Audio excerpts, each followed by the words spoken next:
ঈদ তো চলে আসছে, তো আমার বন্ধুদেরকে ঈদ মোবারক জানাবো না, এই কারণে আজকে একটি নিউ ডিজাইনের কাফচিন বানাবো। আসসালামু আলাইকুম প্রিয় বন্ধুরা, আপনারা সবাই কেমন আছেন? ওই দিন একটি সালামি কাট বানিয়েছি, আজকে একটি ঈদ কাট বানাবো। ভিডিওটা না টেনে দেখবেন আর বলে যাবেন বন্ধুরা আমার ভিডিওটা কেমন হয়েছে। আমার পেজের বন্ধুদের তো অগ্রিম ঈদের শুভেচ্ছা দিতেই হবে, তো আমি একটি ইউনিকভাবে তাদের শুভেচ্ছা জানাচ্ছি। একটি ক্রাফটিংয়ের মাধ্যমে তোমাদের সবাইকে জানাচ্ছি আমার পক্ষ থেকে ঈদের শুভেচ্ছা। ঈদ মানে আনন্দ আর ঈদ মানে খুশি, খুশিতে ভরপুর। তো একটি ক্রাফটিং বানাচ্ছি।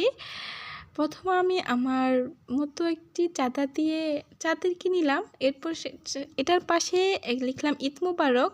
আজকের ক্রাফটিংটা করছি পেন্সিল রং দিয়ে, 4টা কালার করে নিলাম আমি আমার মন মতো। আজকে সবসময় তো আমি তোমাদের ক্রাফটিং বানাতে বলি, আজকে আর তোমাদের বলছি না, আমি বানিয়ে তোমাদের জানাচ্ছি ঈদের শুভেচ্ছা। তো আবারও জানাই আমার বন্ধুদের সবাইকে অগ্রিম ঈদের শুভেচ্ছা, ঈদ মোবারক। ঈদের দিন তো জানাবই, তার আগে যদি একটু ইউনিকভাবে ঈদের আগে জানাই তাহলে কেমন হয় বন্ধুরা। এই কারণে আমি একটি নিউ ডিজাইনের ক্রাফটিং বানিয়ে তোমাদের সবাইকে ঈদের শুভেচ্ছা জানিয়ে দিলাম।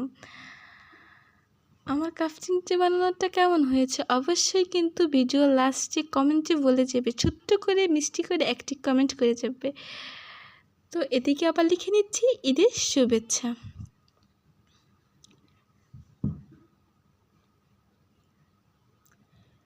এই যে আমার ঈদের কার্ডটার ফাইনাল লুক, মানে ফাইনাল লুক হচ্ছে না, কিন্তু এখানে আমি চাঁদের মধ্যে কিছু স্টার এঁকে নিচ্ছি।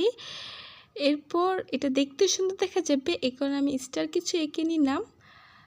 কেমন হয়েছে ভিডিওটা অবশ্যই বলে যাবেন। এই যে আমার ঈদ কার্ডটার ফাইনাল লুক। নতুন কোনো ভিডিও আসা পর্যন্ত ভালো থাকবেন। ধন্যবাদ সবাইকে।